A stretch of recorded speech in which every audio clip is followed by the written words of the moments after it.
If you could describe the season finale of Game of Thrones in one word, how would you describe it? Disappointing. Disappointing? No, epic. I don't know. Epic. One of those. Disappointing and epic. Have you shot your final scenes yet? And are you happy with how things ended? She didn't say yes. You didn't say yes. Best season ever! It's the best. The fray. It's a little bit Avengers Assemble. It's a little bit kind of like... Well, that was totally what season 7 was all about, Yeah. wasn't it? Exactly. Character development? Lob it all Story! in. I really need to shut up. You're don't brave. I? Oh my God. How would you describe the ending? Is it what people have been waiting for? How would you describe it? How would I describe it? I don't know if it's what people are expecting. I don't know that people are... I think some people will be satisfied and others not so much. The sisters.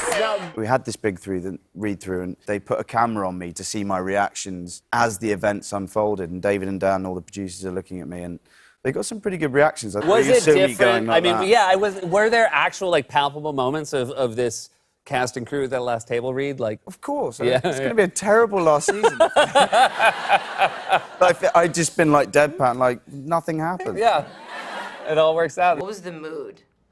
The last scene. And it was gave it away. All a dream. It was all a dream. Brienne wakes up in the aisle with a... Oh, I had the weirdest dream. Oh, so that's it. That's the finale. Wow, Everything was a spoiler. dream. It's been long enough. I know, it's been long enough because we've just been making the best season ever. Forever, right? Yes. The best season Ever. Yeah, it's really good. Yeah. It's terrifying down there. We're in a crypt. Nobody thought of that.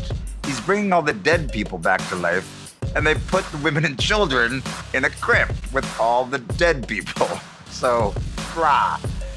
Tyrion is smart, but I guess not that smart. He's smart, but he's not that smart. You know, if you've planned your book that the butler did it, and then you read on the internet, someone has figured out that the butler did it, and you suddenly change in midstream and it was the chambermaid who did it, then you screw up the whole book because you get this foreshadowing early on and you've got these little clues you planted, now they're dead ends and you have to introduce other clues and you're retconning, it's a mess. We hope to kind of avoid the expected, and Jon Snow has always been the hero, the one who's been the savior, but it just didn't seem right to us for this moment. Didn't seem right to us for this moment. There are no better writers in television than Dan Weiss and David Benioff. They ended it brilliantly, better than I could have imagined, and you people are in for it. But I hate to tell you that unfortunately Barristan is gone. Were you gutted about that on a personal level?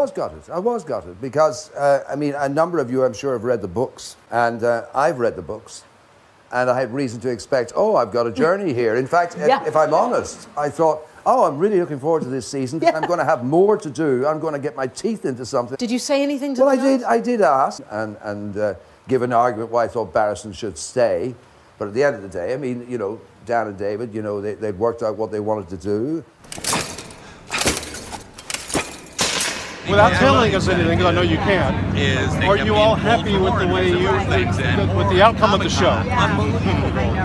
Personally, or just I think with the show. Game of Thrones finale, somebody dies. Jon Snow has a son and names him Tony. He's Iron Man. You got it. How does it end? I can tell you that we had a giant read-through with all the cast in October, and I think pretty much everybody cried at one point. And it was pretty surprising. So.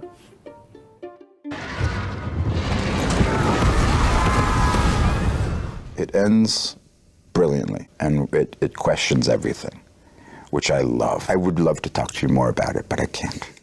It's really good.